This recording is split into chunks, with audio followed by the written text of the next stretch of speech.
Greetings, and welcome back to the MCOC Encyclopedia. Today, we'll be continuing our journey to Act 9, covering all of the easiest paths.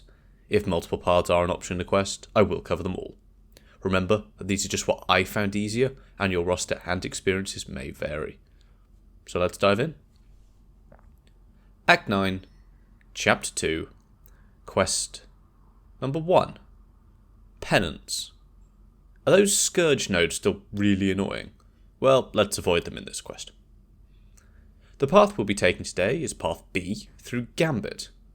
Here we will find Elemental Abrasion, Masochism over Time, Fighting Dirty, Face Me Coward, and Reinforcing Rush. This path is a little bit odd, but we can shut down large parts of it with the right champions. Let's see what we're up against. The main issue from this path comes from a combination of Fighting Dirty and Face Me Coward.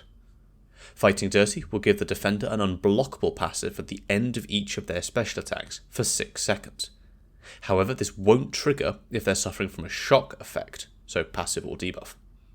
Combined with Face Me Coward, that will inflict you with a permanent fumble passive, which means that you can't dex the opponent's special attacks, and these two can be a really nasty combo. Note that the pause menu description for Fumble says that it does this via ability accuracy reduction, but this is not the case. It completely removes it. Champions that are immune to ability accuracy reduction are still affected by this.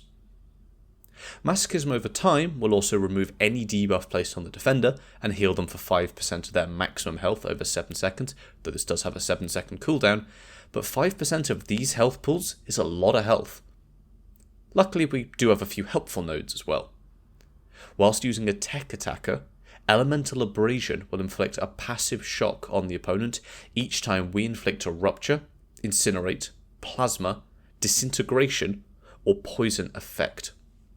This is an additional source of shocks, so we can shut down the unblockable. And finally, Reinforcing Rush will give you a Reinforce passive and a Bulwark passive each time you intercept the opponent for 15 seconds.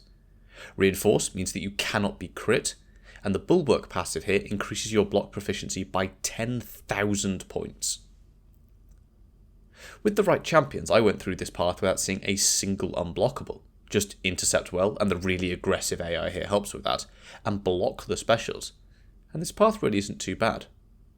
Hulkbuster, Shuri, maybe Silver Centurion, maybe Arcade and so on, are amazing direct shock options, and champions such as Ironheart or Lady Deathstrike that can take advantage of Elemental Abrasion will also do very well here. Watch out for Masochism and you'll be fine. And if this video is helping you at all, please place some shock effects on that like button. The boss we'll be taking in this quest is Toad.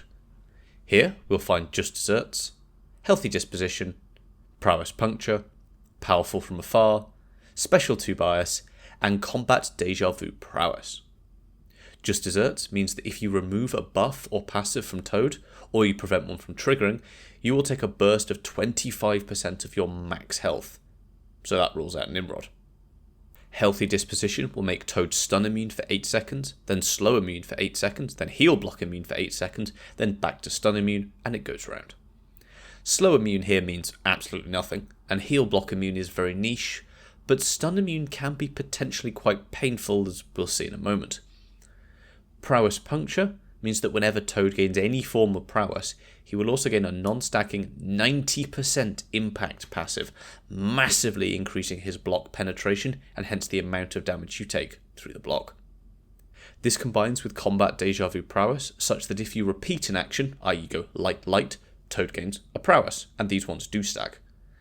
He does also gain a lot of his own prowess, so in the prowess department this is slightly overkill, but it really just means that if you block any hit, you can be pretty sure it's going to hurt a lot. His specials are also probably going to one-bang you, so watch out for those, though they're not particularly complicated to deal with. Last up, we have Powerful from Afar and Special 2 Bias. Powerful from Afar means that if you're far away from Toad, he will slowly gain power, and Special 2 Bias means he's more likely to throw his Special 2.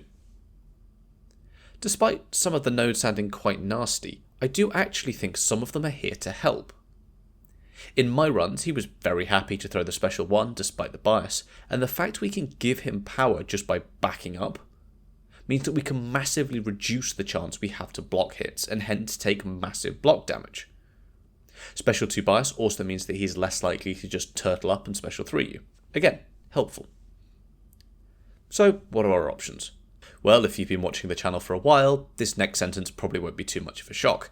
If we can ghost it, we will, and she does a fantastic job of it in this fight. Toad poisons, she'll just convert into massive furies, and with just a few special 2s, he will go down with very little effort. But what are our other options? Well, using a poison immune champion isn't ideal versus Toad, as this will give him prowess even faster, and once he gains to 10 prowess, he will passively stun you, and that's pretty much game over at this point. And we don't really have an easy way of removing said prowess. You can use a poison immune if you want to, just bait his special 2, as that will drop the prowess. What this means though is you can kind of use anyone. Like most Toad fights, keep him out of his corner and bait the special 2 if you need to drop his prowess. Remember that the blocked hits here will really hurt. Kushala and her Soul Barb and regen on block is particularly good here, but we've just taken a path focusing on tech champions, so there's no reason you can't just use all of them and pile in. You don't have to solo the fight, 20% off with each champion, and you'll do just fine. So for our team. Well, Hulkbuster and Shuri will be our main path clearers, and I will also bring in Lady Deathstrike. She is great for the path, but we can also use her as backup versus Toad if required. Ghost and Wasp round out a very solid team here. Fairly soon after this video goes out, I will try and get up a short commentated video of me going through this path with the exact team I suggest above. It'll be much more relaxed, but should hopefully give you some more insight into how I look at getting around these issues. I will also answer any popular questions from the comments of this video and that video, so please leave yours down below. As always, remember that this is just story content, so it won't be going anywhere anytime soon. If you get stuck here and find yourself spending lots of resources, stop and focus on something else. The monthly event quests and side quests are great places to pick up more materials, shards and units, as are battlegrounds and the arena. So, that's it. Everything you need to know to clear all of 9.2.1. I'm looking to get out all of the 9.2 guides in the next week or so make sure you press that subscribe button to get yourself through Act 9.2 as cheaply as possible. If you have any questions, please do leave them down below, and consider also joining the Discord server linked in the description. A great place to get specific advice, make suggestions for future video topics, and while I'm awake, I do my best to be there as much as possible. Thank you, and I will see you next time.